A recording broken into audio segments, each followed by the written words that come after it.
Bienvenido a Palabra de Gracia, una transmisión de mensajes de libertad y esperanza. Creemos que la gracia del Evangelio de Cristo, tal y como este es presentado en la Palabra de Dios, es lo único que puede dar verdadera libertad de la culpa y condenación del pecado en medio de un mundo en decadencia. En esta ocasión escucharemos el mensaje Dios en el Calvario por el pastor Sugel Michelén. Cuando llegó la hora sexta, hubo oscuridad sobre toda la tierra hasta la hora novena. Y a la hora novena, Jesús exclamó con fuerte voz: Eloi, Eloi, lema sabactani, que traducido significa: Dios mío, ¿por qué me has desamparado? Algunos de los que estaban allí al oírlo decían: mirad, a Elías llama. Entonces uno corrió y empapó una esponja en vinagre y poniéndola en una caña, le dio a beber, diciendo: dejad, veamos si Elías viene a bajarle. Y Jesús, dando un fuerte grito, expiró. Y el velo del templo se rasgó en dos de arriba a abajo. Viendo el centurión que estaba frente a él la manera en que expiró, dijo: en verdad este hombre era hijo de Dios. Había también unas mujeres mirando de lejos, entre las que estaban María Magdalena, María la madre de Jacobo el menor y de José y de Salomé, las cuales cuando Jesús estaba en Galilea le seguían y le servían. Y había muchas otras que habían subido con él a Jerusalén. La pregunta que algunos pueden hacerse al leer esta porción de los evangelios es la pregunta que muchos se hacen cuando están en medio de una situación aflictiva, en una situación de dolor y de angustia. ¿Dónde está Dios? ¿Dónde está Dios? ¿Dónde estaba Dios cuando todo eso estaba sucediendo? ¿Por qué Dios no descendió del cielo a defender a su hijo? ¿Por qué no destruyó en un instante a todos esos blasfemos que se habían ensañado con tanta crueldad contra él? ¿Dónde estaba Dios? Y la respuesta es que todo el tiempo él estuvo allí, junto a Jesús, pero no para defenderlo, no para fulminar a los blasfemos. Él estaba allí para juzgar en él, en Cristo, nuestros pecados. Nosotros debemos contemplar la escena de la cruz a través de las palabras de Pablo en 2 Corintios capítulo 5 versículo 19. Pablo dice que Dios estaba en Cristo reconciliando consigo al mundo. Él estaba allí, obrando activamente nuestra reconciliación a través de la muerte de su Hijo. Eso es lo que vemos en el pasaje de Marcos que vamos a estudiar en la mañana de hoy. Hay 6 escenas aquí. La primera de ellas es la oscuridad sobrenatural que cubrió la tierra en pleno mediodía. Dice en el versículo 33, cuando llegó la hora sexta, hubo oscuridad sobre toda la tierra hasta la hora novena. De manera que fue alrededor de las 12 del mediodía, cuando el sol está en su punto máximo de elevación, que vino esta oscuridad sobre toda la tierra. Y esa es una expresión que puede significar todo el planeta. Esta fue una oscuridad sobrenatural, una oscuridad causada por Dios mismo para mostrarnos a través de un fenómeno visible lo que estaba sucediendo a nivel espiritual en ese momento en que nuestro Señor Jesucristo estaba dando su vida en la cruz. ¿Qué es lo que Dios quería mostrar a través de esas tinieblas? Bueno, en las Escrituras muchas veces se asocia la oscuridad con el juicio de Dios contra el pecado. La oscuridad se asocia con el pecado y con la ira de Dios en contra del pecado. Es por eso que el Señor en Mateo capítulo 8 versículo 12, hablando de aquellos que serán arrojados en el infierno, dice Jesús: serán echados en las tinieblas de afuera. Dios es luz. Donde Dios no está, hay tinieblas. Y hay muchos textos en la Biblia donde nosotros vemos esa asociación, vemos esa conexión entre la oscuridad y el justo juicio de Dios en contra del pecado. Por ejemplo, hablando de la llegada del día del Señor, un día de juicio y de castigo para el mundo incrédulo. Dice en Amós capítulo 5, versículo 18, ay de los que ansían el día del Señor. ¿De qué os servirá el día del Señor? ¿No será de tinieblas el día del Señor y no de luz, oscuridad y no de resplandor? Y en Sofonías capítulo 1 versículo 14, cercano está el gran día del Señor, cercano y muy próximo, día de ira, aquel día de congoja y de angustia, día de destrucción y desolación, día de tinieblas y de lobreguez, día nublado y de densa oscuridad. Pero tal vez la conexión más significativa que nosotros encontramos en las Escrituras entre estas tinieblas que arroparon la tierra durante la crucifixión es la que nosotros encontramos en el capítulo 10 del libro del Éxodo, cuando Dios juzgó a Faraón y a toda la tierra de Egipto en las 10 plagas. Dice en Éxodo capítulo 10 a partir del versículo 21 que antes de la muerte de los primogénitos, Dios envió una densa oscuridad sobre toda la tierra de Egipto, una oscuridad que duró 3 días. Y es inmediatamente después de ese tiempo de oscuridad que Dios estableció la celebración de la fiesta de la Pascua. ¿Van conectando? ¿Cuándo murió Jesús? El día de la Pascua.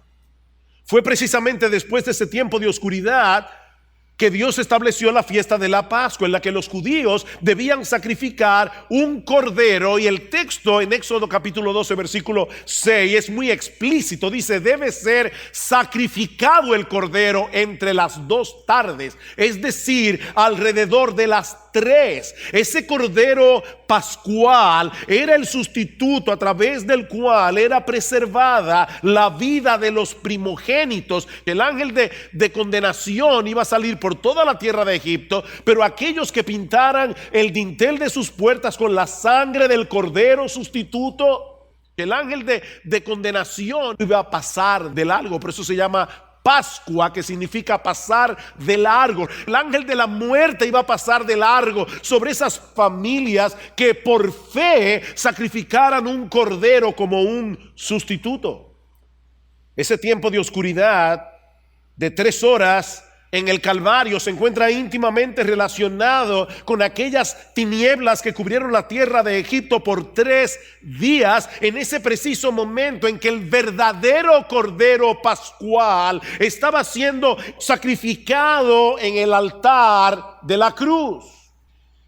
Marcos nos dice más adelante que nuestro Señor Jesucristo expiró a la hora 9, es decir, a las 3 de la tarde.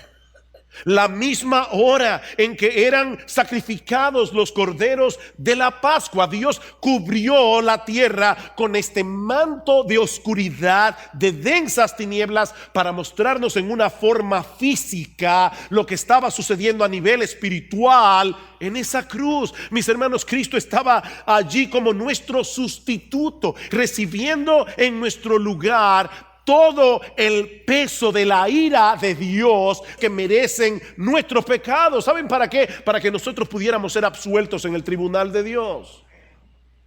Es por eso que Juan el Bautista, cuando ve al Señor en Juan capítulo 1 versículo 29, ¿cómo lo presenta? He aquí el Cordero de Dios que quita el pecado del mundo. Cristo fue a la cruz a ser sacrificado como un cordero. Cristo, nuestra Pascua, fue sacrificado por nosotros, dice Pablo en 1 Corintios capítulo 5. Y en 2 Corintios capítulo 5 versículo 21 dice que aquel que no conoció pecado, por nosotros él fue hecho pecado. Y Pedro nos dice en su primera carta que él mismo llevó nuestros pecados en su cuerpo sobre la cruz. Mis hermanos, esa es la esencia del evangelio, como dice Pablo en 1 Corintios 15:3, que Cristo murió por nuestros pecados conforme a las Escrituras. Y noten que Pablo dice: Cristo murió por nuestros pecados conforme a las Escrituras. Ya Dios había anunciado eso de antemano, cientos de años antes. Escuchen lo que algunos han llamado el Evangelio según Isaías. Isaías 53. Escrito 700 años antes del nacimiento de Cristo. Él fue herido por nuestras transgresiones, dice Isaías. Él fue molido por nuestras iniquidades. Todos nosotros nos descarriamos como ovejas, nos apartamos cada cual por su camino, pero el Señor hizo que cayera sobre él la iniquidad de todos nosotros. Dice Isaías que el Señor quiso quebrantarle, sometiéndole a padecimiento. Por su conocimiento, el justo, mi siervo, justificará a muchos y cargará las iniquidades de ellos. Jesús es el Cordero de Dios que quita cargando sobre sí el pecado de todos nosotros. Eso es exactamente lo que Isaías está diciendo aquí. Para poder justificar a muchos, Él tuvo que cargar con las iniquidades de ellos. O como dice al final del capítulo 53, llevando Él el pecado de muchos. Eso fue lo que sucedió ese viernes en la tarde, cuando la tierra se cubrió de oscuridad. El Cordero de Dios estaba siendo inmolado en el altar de la cruz. El Cordero de Dios estaba sufriendo en esas 3 horas el infierno eterno de todos aquellos que Él habría de salvar a través de toda la historia. El infierno que te tocaba a ti, Jesús lo sufrió en esas 3 horas. Si en esas 3 horas, mi amado hermano, Cristo sufrió millones de infiernos. De manera que Dios no estaba ausente en el Calvario. Él estaba allí como el juez del universo, juzgando y castigando nuestros pecados en la cruz, y dando al mismo tiempo una muestra de amor incomprensible hacia todos aquellos que Él había elegido para salvación desde antes de la fundación del mundo. El amor divino triunfó sobre la ira divina mediante el propio sacrificio divino. La cruz fue simultáneamente un acto de castigo y de amnistía, de severidad y de gracia, de justicia y de misericordia al mismo tiempo. Nuestro Señor y Salvador tuvo que beberse esa copa de ira santa y justa sin una gota de misericordia, para que nosotros hoy podamos disfrutar de la copa de la salvación sin una gota de ira. Él tuvo que sufrir el desamparo del Padre para que nosotros pudiéramos disfrutar en el día de hoy de la bendición de ser recibidos. Él fue desamparado para que nosotros pudiéramos ser adoptados. Y eso nos lleva a nuestro segundo encabezado, el terrible abandono en la cruz, versículo 34. Y a la hora 9, Jesús exclamó con fuerte voz: Dios mío, ¿por qué me has abandonado? Ya son las 3 de la tarde del viernes. El Señor Jesucristo lleva 6 horas en la cruz, y en las últimas 3 ha venido experimentando todo el peso de la ira de Dios por nuestros pecados simbolizados en esa oscuridad. Y es en ese momento que, citando en arameo las palabras del Salmo 22, el Señor exclama con fuerte voz: Dios mío, ¿por qué me has abandonado? Hermanos, en un sentido real, Jesús fue completamente desamparado en su naturaleza humana por Dios el Padre. Dios el Padre no podía tener comunión con Él mientras Él estuviera siendo hecho pecado. Mis hermanos, la santidad de Dios no le permite tener comunión con el pecado. Y en ese momento, colgado en esa cruz, Jesús estaba siendo hecho pecado por causa nuestra. Al que no conoció pecado por nosotros, Dios a Él lo hizo pecado. Mis hermanos, solo Dios pudo absorber el peso de su propia ira, y Él estuvo dispuesto a pagar ese precio en la persona de su Hijo amado para salvarte a ti. Ese abandono que Jesús tuvo que sufrir en la cruz del Calvario escapa por mucho a nuestra capacidad de entendimiento. Dios, abandonado por Dios, ¿quién puede entender tal misterio? Esta es la única vez que nosotros vemos a Jesús dirigiéndose a Dios sin llamarle Padre. Él sabe el precio que tiene que pagar para salvarnos, cargar el peso de la ira divina que merecen nuestros pecados, incluyendo el desamparo de su Padre Celestial. El dolor y la agonía que Jesús estaba experimentando en su naturaleza humana le resulta abrumador. Lleva horas sufriendo millones de infiernos, por decirlo de alguna manera, en su cuerpo de carne. Pero en vez de quejarse con amargura, dirige a Dios ese grito de angustia, apropiándose de las palabras del Salmo 22. Dios mío, ¿por qué me has abandonado? Pero en medio de esa escena tan sensible, una vez más se evidencia la dureza del corazón humano.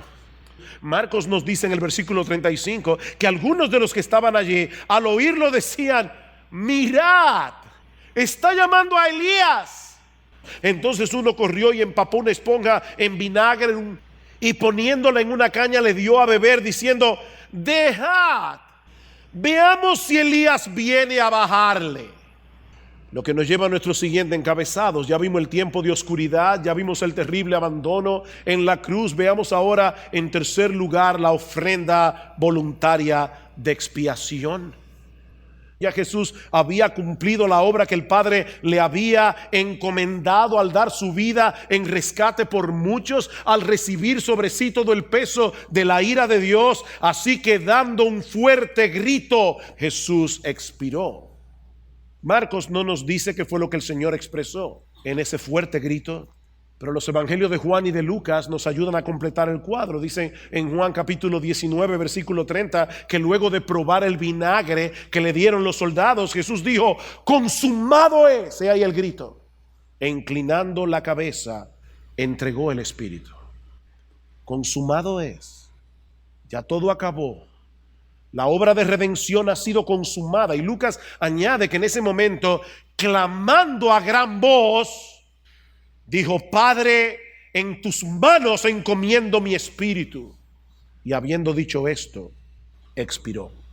Con la conciencia de que la obra de redención había sido terminada, el Señor entregó su espíritu, confiándose al cuidado de su Padre celestial. Mis hermanos, Cristo no solamente fue a la cruz voluntariamente, Cristo dio su vida voluntariamente cuando ya todo se había cumplido. A Cristo no le quitaron la vida, Él dio su vida. Juan capítulo 10 del Evangelio de Juan: yo soy el buen pastor da su vida por las ovejas. Él dio su vida, Él entregó el espíritu. Versículo 17: por eso me ama el Padre, porque yo doy mi vida para tomarla de nuevo. Nadie me la quita, sino que yo la doy de mi propia voluntad. Yo tengo autoridad para darla y tengo autoridad para tomarla de nuevo. Este mandamiento yo recibí de mi Padre. Cristo entregó el espíritu. Nadie me quita mi vida. Yo tengo autoridad para darla y yo tengo autoridad para volverla a tomar. Cristo entregó su vida voluntariamente en la cruz del Calvario como nuestro sustituto, y de ese modo abrió para nosotros una vía de acceso a la presencia misma de Dios. Y eso nos lleva a nuestro cuarto encabezado: un camino nuevo y vivo hacia el santuario. Versículo 38: y el velo del templo se rasgó en dos, de arriba abajo. En el templo de Jerusalén había un velo. Y no se imaginen a las cortinas que se usan en el día de hoy. No. Este era un velo muy grueso que dividía el lugar santo del lugar santísimo. Era una cortina tan gruesa que el historiador judío Flavio Josefo nos dice que ni siquiera dos caballos unidos alando en sentido contrario habrían podido romper esa cortina. Tenía 18 metros de altura y 10 centímetros de espesor. No estamos hablando de cualquier velo. Este velo simbolizaba la separación que existe entre nosotros y Dios por causa de nuestros pecados. Mis hermanos, no podemos entrar en la presencia de Dios a menos que su justicia quede perfectamente satisfecha, porque Él es un Dios perfectamente santo, Él es un Dios perfectamente justo. Pero gloria al Señor. En el preciso momento en que Jesús estaba exhalando su último suspiro, esa gruesa cortina se partió en dos de arriba hacia abajo para mostrar que había sido abierta una vía de acceso a la presencia misma de Dios, no a través de los sacrificios del templo, sino a través del sacrificio de Jesús. Con un solo sacrificio el Cordero de Dios hizo cesar de una vez por todas el sistema sacrificial y sacerdotal del antiguo pacto. Como dice el autor de la carta a los Hebreos, los sacerdotes del Antiguo Testamento tenían que ofrecer muchas veces los mismos sacrificios que nunca pueden quitar los pecados, pero Él, habiendo ofrecido un solo sacrificio por los pecados para siempre, se sentó a la diestra de Dios, porque por una sola ofrenda Él ha hecho perfectos para siempre a los que son santificados. Mientras los sacerdotes en el templo en ese mismo momento estaban sacrificando miles de corderos para la celebración de la Pascua, ese viernes el cordero pascual estaba muriendo en la cruz, abriendo de par en par una avenida de salvación, una avenida de reconciliación por medio de su sangre.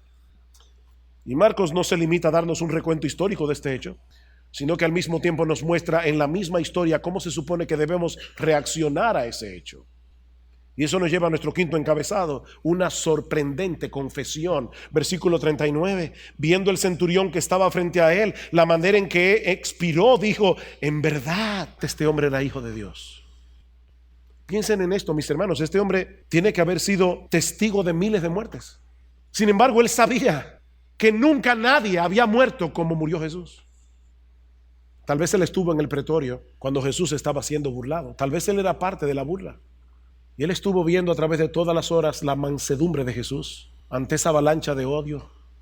Cómo exclamó en la cruz. Él estaba al pie de la cruz. Cómo le dijo al ladrón, cuando ese hombre reconoció su pecado y le dijo: cuando vengas en tu reino, acuérdate de mí. Y ese centurión, endurecido de corazón, escuchó cuando Jesús perdonó a este hombre y le dijo: hoy estarás conmigo en el paraíso. Este centurión vio todo eso y dice: al ver cómo expiró, ese centurión romano dijo: verdaderamente este hombre era hijo de Dios. Ahora, hermanos, este texto tiene una importancia capital en el Evangelio de Marcos. ¿Cómo comienza el Evangelio de Marcos? Este es el principio del Evangelio de Jesucristo, hijo de Dios. Y una y otra vez nosotros vemos a través del Evangelio de Marcos cómo los demonios reconocían que Jesús era el Hijo de Dios. Nosotros vemos en los Evangelios cómo el mismo Jesús se identifica a sí mismo como el Hijo de Dios. Pero hasta este momento no había habido ningún solo hombre que había llamado a Jesús en el Evangelio de Marcos Hijo de Dios. Y tiene que ser un soldado romano gentil. En ese momento ese hombre estaba ilustrando a qué vino Cristo al mundo: para salvar a pecadores como tú y como yo. Pero hay una escena más: las testigos presenciales de la crucifixión. Había también unas mujeres, versículo 40, mirando de lejos, entre las cuales estaban María Magdalena, María la madre de Jacobo el menor y de José y de Salomé, las cuales cuando Jesús estaba en Galilea le seguían y le servían, y había muchas otras que habían subido con él a Jerusalén. Hermanos, ¿por qué Marcos incluye este detalle aquí? Fue ese grupo de mujeres la que se mantuvo fieles hasta el fin en la muerte de Jesús, mientras aquellos discípulos que le habían dicho a Jesús: no te negaré, ninguno de esos hombres estaba allí. Este grupo de mujeres ocupa un lugar de honor en el Evangelio. Ellas fueron testigos presenciales de su muerte, fueron testigos presenciales de su enterramiento, y aunque no lo sabían, 3 días más tarde iban a ser testigos presenciales de su resurrección. Hay muchas enseñanzas que podemos derivar de este relato, pero voy a limitarme a unas cuantas. Mis hermanos, este relato nos enseña en una forma muy importante el alcance de la justicia y la santidad de Dios. ¿Tú quieres saber qué tan santo es Dios? Mira al Hijo de Dios muriendo por nuestro pecado y vas a darte cuenta que Dios no toma el pecado a la ligera. Mis hermanos, para nuestro Dios el pecado es algo tan serio que para poder salvarnos, su Hijo tuvo que morir en una cruz. ¿Qué tan seria es la santidad de Dios? ¿Qué tanto aborrece Dios el pecado? Mira a Cristo. sufriendo la agonía de miles de infiernos en esa cruz. Pero este relato nos enseña también la verdadera naturaleza del amor de Dios. ¿Sabes que nosotros no podemos entender el amor de Dios hasta que no entendemos la ira de Dios? Si nosotros no entendemos que la ira de Dios está sobre los impíos todos los días, como dice el Salmos, dice en Juan capítulo 3, versículo 36, después de haber dicho de tal manera amó Dios al mundo, dice que todo aquel que cree en el Hijo tiene la vida. El que no cree, la ira de Dios permanece sobre él. Dios está irado contra aquellos que cometen pecado. Pero eso es lo grandioso, eso es lo extraordinario del amor de Dios. Dios interpuso su amor para que el inocente sufriera por nuestra causa. Esa es la verdadera naturaleza del amor de Dios. Es así que podemos entender: de tal manera amó Dios al mundo que dio a su Hijo unigénito para que todo aquel que en él cree no se pierda, mas tenga vida eterna. Mas Dios muestra su amor para con nosotros en que, siendo aún pecadores, Cristo murió por nosotros. Pero también podemos derivar de este relato que no nos pertenecemos a nosotros mismos, mis hermanos, porque Cristo nos compró a precio de su sangre en esa cruz. Mi hermano, tú no te perteneces, fuiste comprado por precio.